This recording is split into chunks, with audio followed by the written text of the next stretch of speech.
नमस्कार, स्वागत है साहित्यिक झरोका चैनल पर। आज हम करेंगे लोनजाइनस का सिद्धांत और वो कौन सा है, उदात्त सिद्धांत या उदात्त की अवधारणा से क्या अभिप्राय है, अपने विचार व्यक्त कीजिए।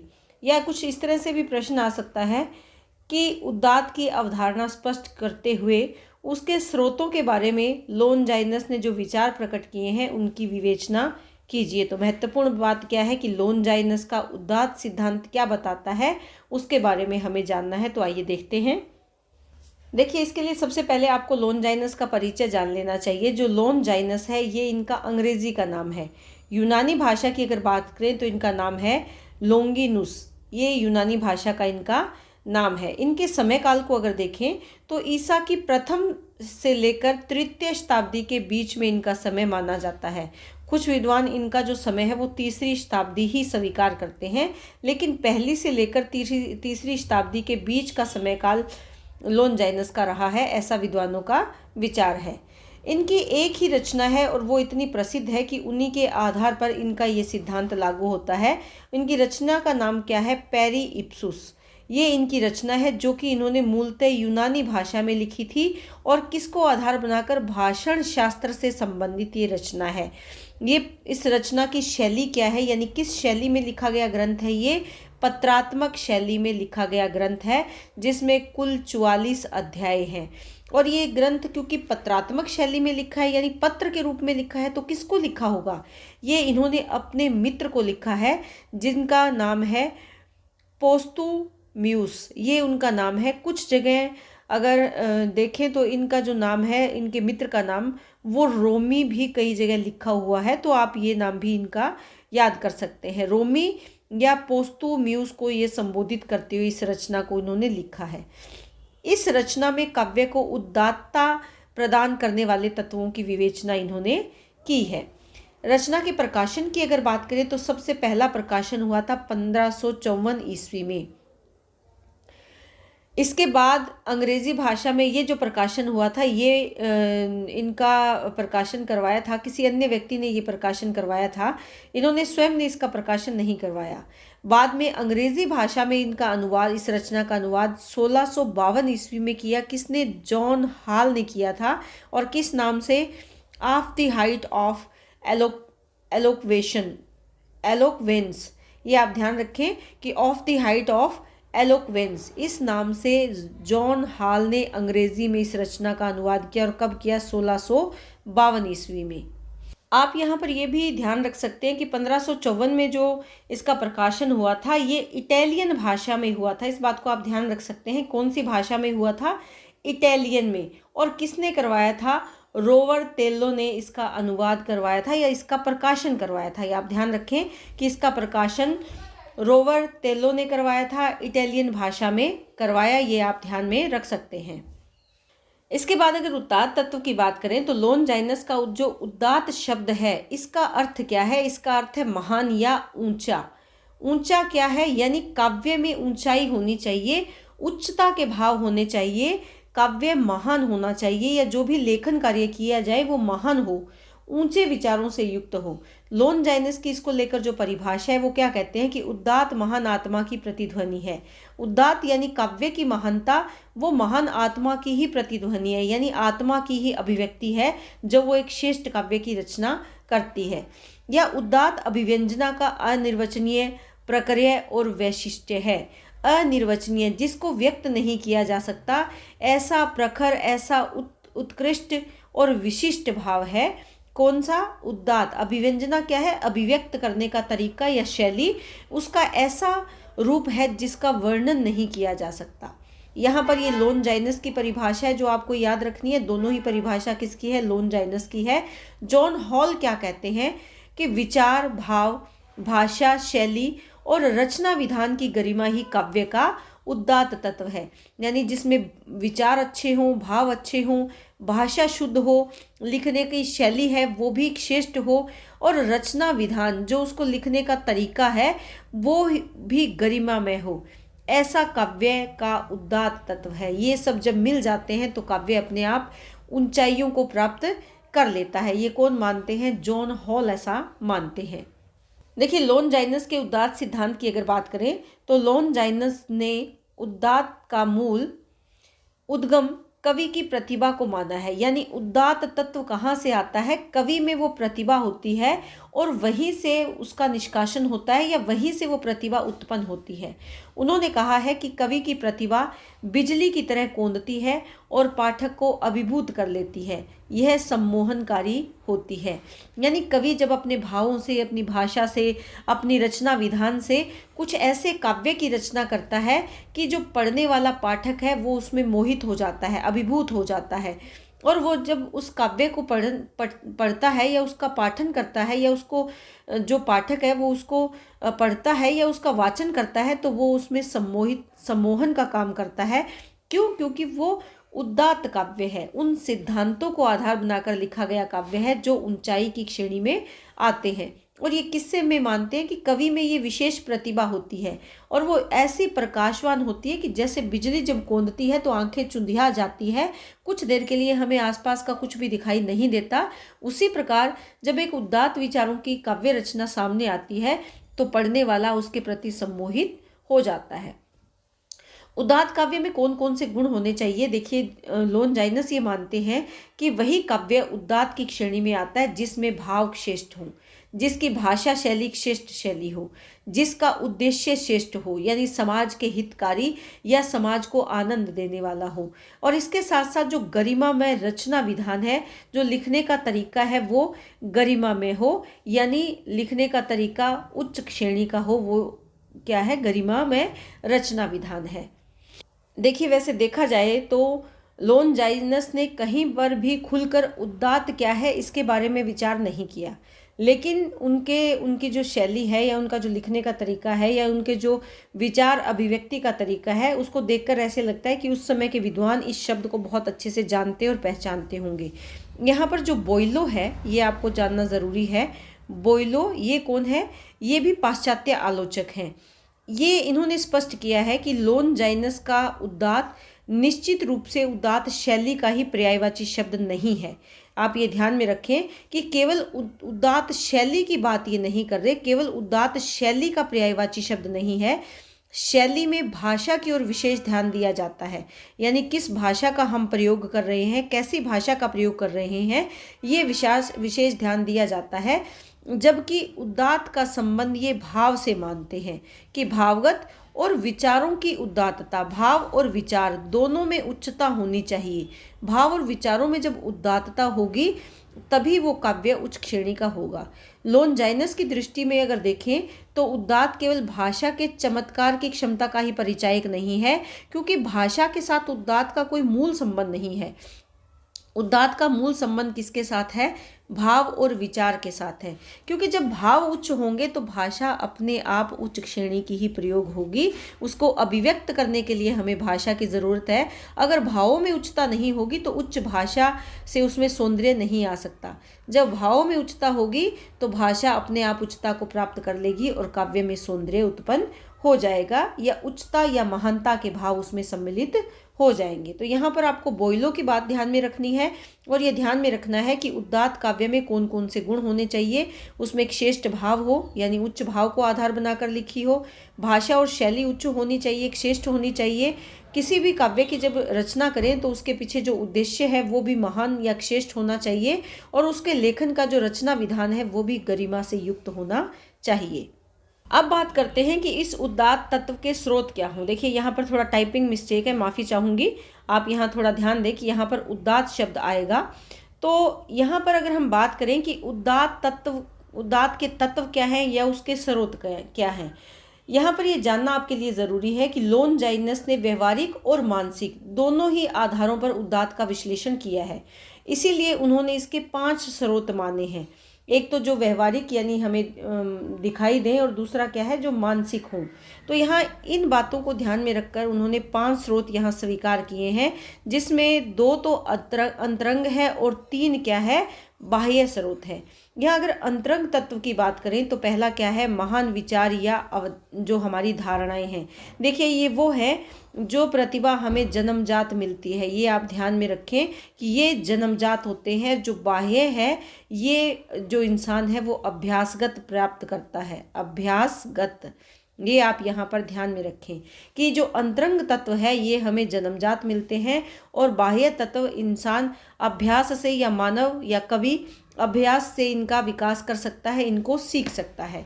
तो यहाँ पर सबसे पहले अगर अंतरंग तत्व की बात करें तो सबसे पहला पॉइंट क्या आता है, पहला क्या है, इसे दो भागों में बांटा है। एक है महान विचार या अवधारणाएं।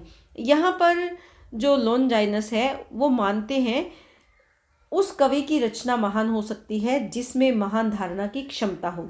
कवि को महान बनाने के लिए अपनी आत्मा में उदात्त विचारों का पोषण करना चाहिए। जब आत्मा में विचार ऊंचे होंगे तो उसकी कल्पना भी विराट होगी, और यही विराटता है जो मनुष्य को क्षुद्रता से ऊपर उठाती है या मनुष्य को ऊंचाइयां देती है। जो व्यक्ति छोटे छोटे विचार रखता है वो कभी भी महान कृति की रचना नहीं कर सकता।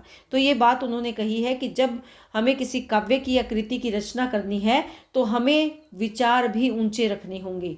महान विचार ही महान विषयों की को जन्म देते हैं और महान विचारों से ही महान रचनाओं का जो लेखन कार्य है वो किया जा सकता है। दूसरा क्या है, प्रबल आवेग युक्त भावों की उत्कृष्टता। देखिए प्रबल आवेग यानी जो प्रबल का मतलब तेज या भव्य, आवेग से उनका मतलब यहाँ क्या है कि हमारी आत्मा में ऐसे भावों का आवेग हो जिससे हमारी आत्मा अपने आप ऊपर उठकर गर्व के ऊंचे आकाश में विचरण करे, जहाँ हमारी जो आत्मा है ये उल्लास से भर जाए और खुशी से या हर्ष से भर जाए। उन्होंने यहाँ पर इस आवेग की दो कोटियाँ या दो श्रेणी स्वीकार की है। ये इसकी दो श्रेणी कौन सी मानते हैं, एक तो मानते हैं भव्य और दूसरी मानते हैं निम्न। जो निम्न श्रेणी है उसको ये स्वीकार नहीं करते। ये मानते हैं कि जो निम्न श्रेणी के भाव है वो दया से संबंधित हो सकते हैं, शोक से संबंधित हो सकते हैं या भय से संबंधित हो सकते हैं, लेकिन इनको ये विशेष महत्व नहीं देते। ये किस भाव को देते हैं, जो भव्य आवेग है। और ये आवेग कहाँ से आता है, हमारी आत्मा से जो भव्य भाव निकलता है वो आवेग सबसे उदात्त भाव का आवेग है।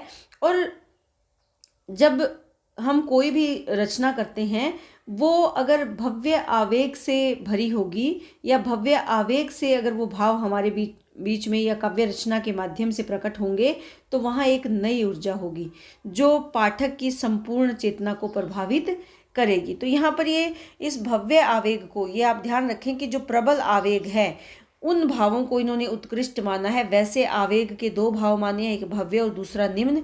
निम्न भाव कौन से हैं, दया, शोक और भय जहाँ पर अभिव्यक्त होते हैं, लेकिन ये इसकी बजाय आत्मा के उस भाव को महत्व देते हैं जहाँ उल्लास और हर्ष उत्पन्न हो, जहाँ खुशी और जीवन में आनंद का भाव उत्पन्न हो, ऐसे काव्य को ये महत्व देते हैं।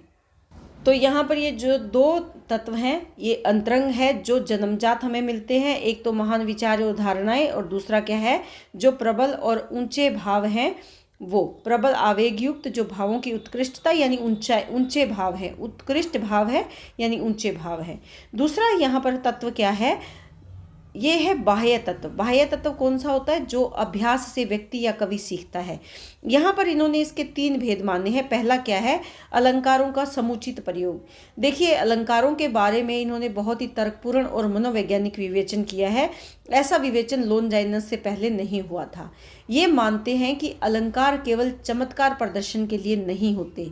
उनके विचार से अगर देखें तो अलंकारों का प्रयोग तभी सार्थक है यदि उनके प्रयोग से भावों में उत्कृष्टता आएगी, यानी जो भाव की खूबसूरती को बढ़ाए, जो आनंद की प्राप्ति करने में सहायक हो, वही अलंकार उच्च या श्रेष्ठ काव्य में होने चाहिए। लॉन्जाइनस ये स्वीकार करते हैं कि जो अलंकार है ये भावोत्कर्ष का साध्य नहीं अपितु केवल साधन है, यानी भावों का उद्देश्य नहीं बल्कि साधन, भावों के लिए एक सहारा मात्र है। भावों को स्पष्ट करने के लिए उद्देश्य नहीं है, इसको साधन के रूप में प्रयोग करना चाहिए। अलंकार का प्रयोग हमेशा सहज और स्वाभाविक होना चाहिए, ताकि पाठक को ये पता ही ना चले कि जिस काव्य का वो पठन कर रहा है, जिस रचना को वो पढ़ रहा है, उसमें अलंकारों का समावेश भी हुआ है। तो इस प्रकार से अगर देखें तो लॉन्जाइनस की जो अवधारणा है वो बहुत ही नवीन और मौलिक विचारों से युक्त है, यानी अलंकारों के प्रति जो उनके विचार हैं वो नए और मौलिक है, यानी उनके खुद के विचार यहाँ पर उन्होंने अभिव्यक्त किए हैं। उसके बाद अगर देखिए इन्होंने कुछ अलंकार भी निश्चित किए हैं, जिसमें विस्तारणा है, शब्दशोक्ति है, प्रश्नालंकार है, विपर्य है, व्यतिक्रम, पुनरावृत्ति, छिन्ने वाक्य, प्रत्यक्षीकरण, संचयन, सार, रूप परिवर्तन, पर्यायोक्ति, रूपक और अतिशयोक्ति, ये सब आपकी किताब में दे रखा है, तो आप वहाँ से इसको अगर करना चाहें तो देख सकते हैं। तो इस प्रकार अगर हम देखें तो अलंकारों का बहुत ही विवेकपूर्ण तरीके से उन्होंने इस्तेमाल करने की सलाह अपने काव्य में दी है। उसके बाद बात आती है उत्कृष्ट भाषा की।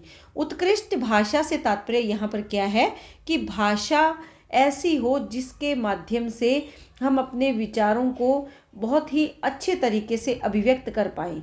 यहाँ पर जब हम शब्दों का चयन करें, क्योंकि भाषा का जब हम चयन करेंगे तो शब्दों की महत्वपूर्ण भूमिका होगी, शब्दों का हमें चयन सुनिश्चित करना चाहिए और उनका यथा स्थान एक विशेष तरीके से, विशेष शैली से हमें उनका प्रयोग करना चाहिए। भाषा की सज्जा और समृद्धि उनके द्वारा प्रस्फुटित होने वाले भाव राशि के योग से ही वो देखी जा सकती है। लॉन्जाइनस ये मानते हैं कि भाषा के महत्व और उसके प्रयोग से ही काव्य की गरिमा स्पष्ट होती है और उत्कृष्ट भाषा के माध्यम से ही किसी भी काव्य कृति को अमरत्व भी प्रदान किया जा सकता है। अगर भाषा श्रेष्ठ नहीं है तो काव्य कृति बहुत ज़्यादा समय तक टिकेगी नहीं, समाज के लोग उसे दुत्कार देंगे। लेकिन अगर उसमें उच्च श्रेणी की भाषा की शब्दावली का प्रयोग किया है तो वही कृति अमरता को भी प्राप्त हो जाती है। उसके बाद आता है गरिमा में अभिव्यक्ति या गरिमा में रचना विधान। देखिए लॉन्जाइनस ने इस बात पर बल दिया है कि काव्य का रचना विधान या काव्य की अभिव्यक्ति गरिमा में होनी चाहिए, क्योंकि काव्य रचना के शब्द श्रोता के केवल कानों का स्पर्श ही नहीं करते बल्कि उसके मन पर भी प्रभाव डालते हैं, यानी उसको भीतर तक प्रभावित करते हैं।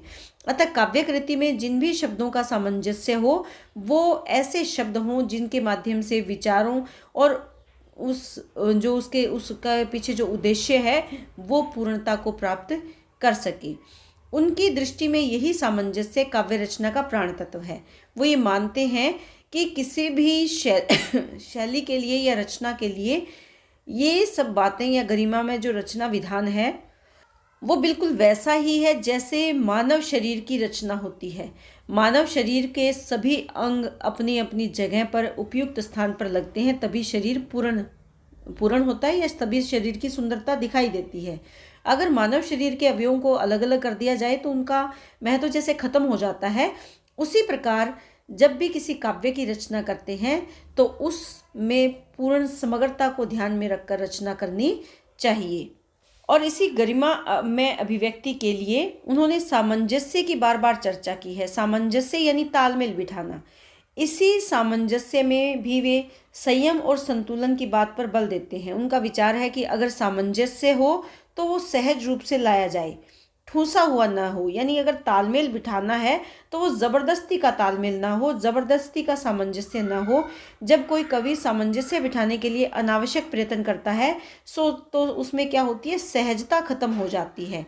सहजता यानी उसकी जो सरलता है, उसका जो वास्तविक सुंदरता है, उनकी अगर परिभाषा या उनके शब्दों में अगर देखें तो वो क्या कहते हैं कि ऐसा सामंजस्य ऊपर से सुंदर अवश्य लगता है पर उसमें गंभीरता नहीं रहती, वह बनावटी हो जाता है। सामंजस्य का रूप ही हमारा ध्यान आकर्षित करता है, केवल शब्दार्थ ही नहीं। कि जब पूर्ण रूप से काव्य सहजता से लिखा जाए, उसमें तालमेल या सामंजस्य बिठाया जाए, तभी वो हमारा ध्यान आकर्षित करेगा, अन्यथा नहीं। तो यहाँ पर लॉन्जाइनस के जो उदात्त तत्व हैं वो आपको ध्यान में रखने हैं। ये इन्होंने 5 स्रोत माने हैं। इनके 2 अंतरंग है जो कि जन्मजात होते हैं, 3 बाह्य है जो कि जन्म के पश्चात प्रयत्न से या अभ्यास से कवि या मानव रचनाकार सीख सकता है। ये बातें यहाँ पर ध्यान में रखनी है। मैंने जो आपको पॉइंट बताए हैं यहाँ पर, इनको आपको विस्तार से पेपर में लिखना होगा, तभी आपका प्रश्न पूरा होगा। मैंने सरल तरीके से इनको बताया, आपकी किताब में भी दे रखा है, तो आप किताब के भारी भरकम शब्दों में ना जाकर जो बता रखा है उसके भाव को समझें। महान विचार और अवधारणाएं, इसी तरह से प्रबल आवेग युक्त भावों की उत्कृष्टता, जो बता रखा है उस पॉइंट के भाव को समझें कि इसका अर्थ क्या होगा, और उसी को एक्सप्लेन करें या उसी को विस्तार दें। भारी भरकम शब्दों से प्रश्न कठिन बन जाता है, उसको समझना मुश्किल हो जाता है। सरल तरीके से उसी बात को जब आप याद करोगे तो वो आसान लगेगी। उसके बाद है कल्पना तत्व का समावेश। क्या अपने उदात्त सिद्धांत की अवधारणा में उन्होंने कल्पना तत्व का समावेश माना है या नहीं माना, वही बात यहाँ पर बतानी है। वो क्या कहते हैं कि कल्पना वह शक्ति है जो पहले कवि को मानसिक रूप में वर्ण्य विषय का साक्षात्कार करवाती है। यानी मानसिक रूप से वर्ण्य विषय, जिस विषय पर उसको रचना करनी है उसकी सबसे पहले वो अपने मस्तिष्क में कल्पना ही तो करता है, और फिर जिसकी सहायता से कवि भाषा में चित्रात्मकता द्वारा वर्ण्य विषय को इस रूप में प्रस्तुत करता है कि वह पाठक के सामने सजीव हो उठता है। यानी बाद में वो जो उसने कल्पना करी थी उस बात को भाषा के माध्यम से एक चित्र के रूप में उपस्थित कर देता है, उसी विषय पर वो रचना करता है जिसकी उसने कभी कल्पना करी थी। तो यहाँ पर जो लोनजाइनस है, ये इन्होंने स्पष्ट रूप से तो कल्पना तत्व की चर्चा नहीं की, लेकिन ये मानते हैं कि बिंबों का वर्णन करते समय वे निर्माण करने वाली शक्ति के रूप में कल्पना की चर्चा करते हैं। यानी जब बिंब का वर्णन करते हैं तो वो ये मानते हैं कि जो कल्पना है वो निर्माण करने वाली शक्ति है, क्योंकि मानसिक तौर पर या हमारी चेतना के साथ जुड़कर वो एक कल्पना बनाती है, एक कल्पना साकार होती है, और उसी कल्पना से हम किसी विषय पर रचना कर सकते हैं। तो वो कल्पना को एक प्रेरणा शक्ति के रूप में मानते हैं कि कल्पना से ही हमें प्रेरणा मिलती है किसी काव्य की रचना के लिए, और बाद में भाषा के द्वारा हम उसी कल्पना को साकार रूप में प्रस्तुत कर देते हैं। तो यहाँ पर ये बात आपको ध्यान में रखनी है। उसके बाद आता है उदात्त के विरोधी तत्व, विरोधी या अवरोधक तत्व। यानी जो उदात्त भाव है या जो काव्य में उच्चता, उदात्त को आप समझे कि महान या ऊंचाई, काव्य कैसे महान बन सकता है, काव्य कैसे ऊंचाइयों को प्राप्त कर सकता है, और कैसे काव्य की ऊंचाइयों के मार्ग में विरोधी तत्व क्या क्या होते हैं, ये आपको बताना है। देखिए यहाँ पर जो लोनजाइनस है उन्होंने 3 बातों को विशेष महत्व दिया है। एक तो शब्दाडंबर, यानी शब्दों में आडंबर नहीं होना चाहिए।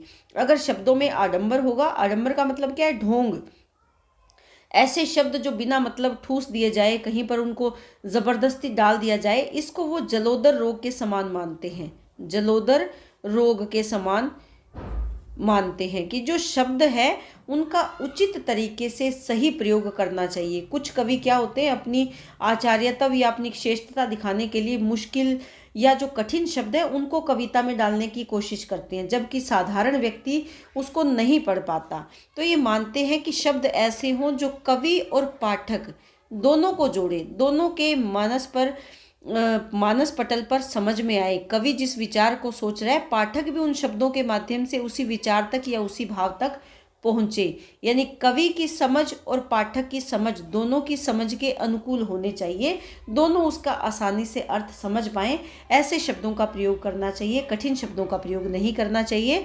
यानी ये विरोधी शब्दों का आडंबर काव्य को ऊंचाई पर पहुँचने से रोक सकता है। उसके बाद है बाल्यता। बाल्यता का मतलब क्या है, बचकानापन, यानी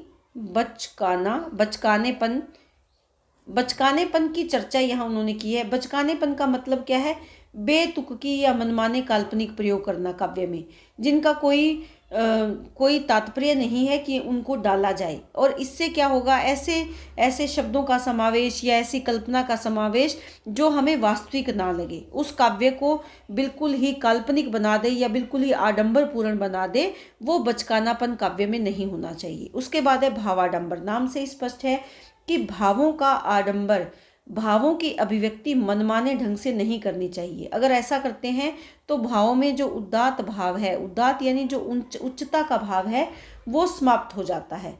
इससे काव्य में खोखलापन आ जाता है और यहाँ पर जो पढ़ने वाला पाठक है उसे बोरियत महसूस होती है, वो इनको पढ़ना पसंद नहीं करता। तो लॉन्जाइनस को अगर हम देखें तो उन्होंने नवीनता की खोज के लिए आडंबर का विरोध किया है, वो चाहे शब्दाडंबर है, भावाडंबर है या बचकानेपन की बात है। वो ये मानते कि कविता को नए नए तरीके से प्रस्तुत करने के लिए हमें इन आडंबरों का सहारा नहीं लेना चाहिए।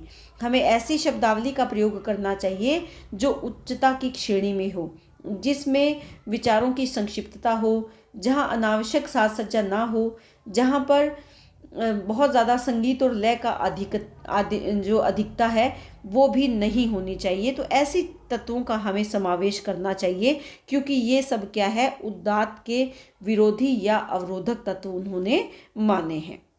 इसके बाद है विशेष तथ्य। विशेष तथ्य से तात्पर्य क्या है कि इस उदात्त सिद्धांत में खास बातें क्या है। देखिए, सबसे पहली बात आपको ध्यान रखनी है कि जो लॉन्जाइनस है ये प्रगतिशील और क्रांतिकारी विचारधारा के समर्थक है, यानी इन्होंने अपने प्रगतिवादी और क्रांतिकारी विचार व्यक्त किए हैं। लॉन्जाइनस के जो उदात्त तत्वों की समानता भारतीय काव्यशास्त्र के वक्रोक्ति सिद्धांत से भी की जा सकती है। इसके साथ साथ स्कॉट जेम्स ने लॉन्जाइनस को प्रथम स्वच्छंदतावादी आलोचक भी कहा है। अगर देखें तो लॉन्जाइनस से काव्य को शुद्ध सौंदर्यवादी दृष्टि से देखा है। सौंदर्यवादी यानी शुद्ध सौंदर्य, सुंदरता, लेकिन शुद्धता की कसौटी पर खरी हो। अर्थात काव्य को सुंदर बनाने के लिए हमें ढोंग और आडंबरों का सहारा नहीं लेना चाहिए। लॉन्जाइनस के जो भावोत्कटता है यानी भावों की उच्चता है, लौकिकता यानी सांसारिकता, ऐश्वर्य और बहुत जो प्रभावशाली उत्कृष्टता है, उसके क्षमता आदि गुणों के महत्व को उसके बाद के कवियों ने भी स्वीकार किया है।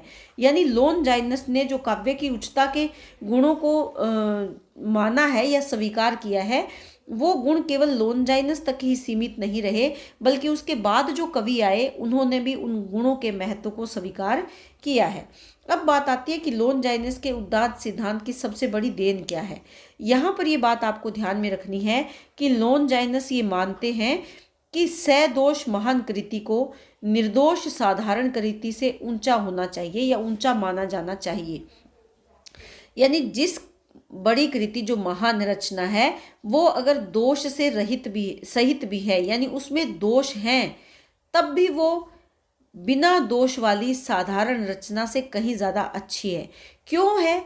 क्योंकि वो मानते हैं कि महान रचना में ही दोषों की संभावना हो सकती है। साधारण रचना या निर्दोष साधारण कृति में क्या गलतियां होंगी, क्या उसमें दोष होंगे? एक महान रचना ही दोषों से युक्त हो सकती है या उसमें दोष होने की संभावना हो सकती है। इसलिए लॉन्जाइनस ये मानते हैं कि दोष सहित महान कृति दोष रहित साधारण कृति से कहीं ज़्यादा अच्छी है। ये उनके विचार हैं काव्य के प्रति। अब देखो, इस प्रश्न में साधारण सी बात है, यहाँ उलझने की ज़रूरत नहीं है। उदात्त तत्व की अवधारणा, तो क्या उदात्त यानी किस चीज़ में उदात्तता हो? काव्य के लिखने के जो या काव्य लेखन के या रचना लेखन के जो तत्व है वो कैसे हों, उसमें उच्चता कैसे हो। देखिए, भाव जो रचना तत्व है वो भाव और कला पक्ष, दो ही बातें उसमें महत्वपूर्ण होती है। भाव क्या है? जो हम विचार करते हैं, और कला पक्ष क्या है? जहां हम जिस भाषा का प्रयोग उन विचारों की अभिव्यक्ति के लिए करते हैं। बस यही बात ध्यान में रखनी है। इसी बात पर लॉन्जाइनस ने अपने विचार प्रकट किए हैं, और ये आपको ध्यान में रखना है कि इनकी जो रचना है पेरू इप्सुस, उसमें इस उदात्त की समुचित और सारगर्भित व्याख्या उन्होंने करी है। इस बात को आपको ध्यान में रखना है, और यही कारण है कि पाश्चात्य काव्य परंपरा में लॉन्जाइनस का मत आज भी विशेष तौर पर महत्व रखता है, या हम उसे आज भी पढ़ते हैं या महत्व देते हैं। तो उम्मीद करती हूँ कि ये प्रश्न आपको बहुत अच्छे से समझ में आ गया होगा। अगर ऐसा है तो प्लीज़ कमेंट करके ज़रूर बताएं, और चैनल को लाइक, शेयर, सब्सक्राइब ज़रूर करें। बहुत बहुत धन्यवाद।